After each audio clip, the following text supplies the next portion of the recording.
তো hello' guys, কি খবৰ? আপোনালোকৰ আশা কৰোঁ ভালে আছে। তো আজিৰ আপডেটটো আপোনালোকক লৈ আহিছোঁ আমাৰ অসমৰ জনপ্ৰিয় ইউটিউবাৰ ডিম্পু বৰুৱাৰ ওপৰত।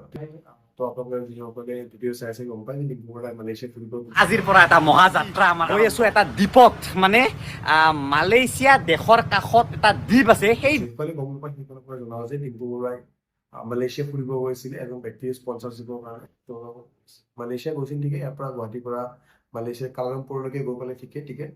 বাট তাৰ নেক্সট পিছত কি হ'ল, ডিম্পু বৰুৱাৰ লগত স্কেম হ'ল। তো সেই স্কেমটো কি আছে জাষ্ট আপোনাক ক্লিয়াৰকৈ দেখাই দিওঁ, চাই লওক। হে দোস্ত, মানে কালি বহুত বেয়াকে ঠগন খালো আমি। বেয়াকে স্কেমত মানে এনেকে ফচাইছে আমাক, গোটেই দিন বৰবাদ। গম পাইছে যে বিদ্যুৎ আৰু মই বহুত দিনৰ পৰা এটা আইলেণ্ড যাম বুলি আপোনালোকক কৈ আছিলোঁ। আচলতে মালয়েছিয়াৰ কাষত এটা লংকাবি নামৰ এটা আইলেণ্ড আছিল, দ্বীপ এটা আছিল। তালৈকে আমাক এটা ট্ৰিপ দিছিল গুৱাহাটীত দাদা এজনে। ব্লগ বনাই গৈ আছোঁ এয়াৰপৰ্ট, সময়মতে এয়াৰপৰ্ট পালোঁ ধুনীয়াকে।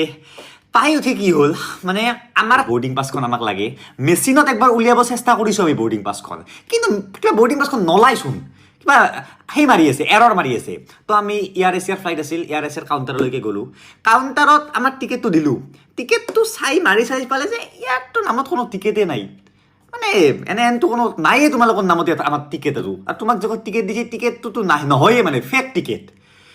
আৰু চাওক, তেখেতে আৰু দুটা ফ্লাইটৰ টিকেট আমাক কাটি থৈ দিছে।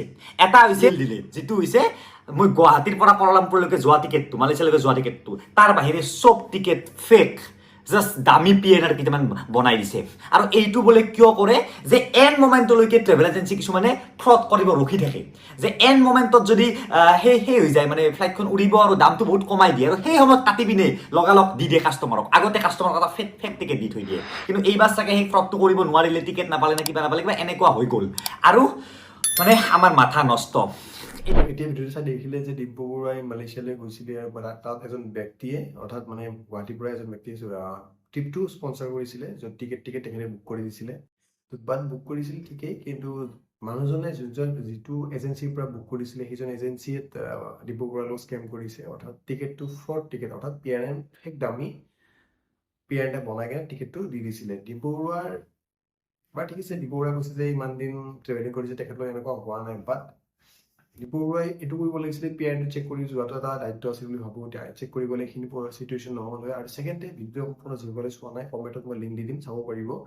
বাট আমি বিচাৰোঁ যে ডিম্পু বৰুৱাই এজেঞ্চিটোৰ নামটো পাব্লিচিটি কৰক, কাৰণ তেনেকৈ মানুহবিলাকে নেক্সট টাইম যাতে ফ্ৰড নহয়, সেইটোৰ পৰা মানুহে বাচিব পাৰিব। তো আমি ভাবোঁ ডিম্পু বৰুৱাই বিশেষকৈ এজেঞ্চিটোৰ নামটো পাব্লিছ কৰক, আৰু হয়তো নকৰিব পাৰে কিবা।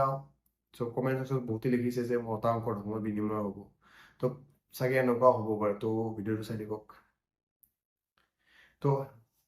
তো কি হয়, ডিম্পু বৰুৱাই ডিম্পু বৰুৱাই কিহৰ কাৰণে ভিডিঅ' এজেঞ্চিৰ নামটো উল্লেখ নকৰিলে কমেণ্ট কৰি জনাবলৈ নাপাহৰিব। কিবা লেনদেন হ'ব নেকি, কিবা কম্প্ৰমাইজ হ'ব নেকি, কমেণ্ট কৰি জনাবলৈ নাপাহৰিব।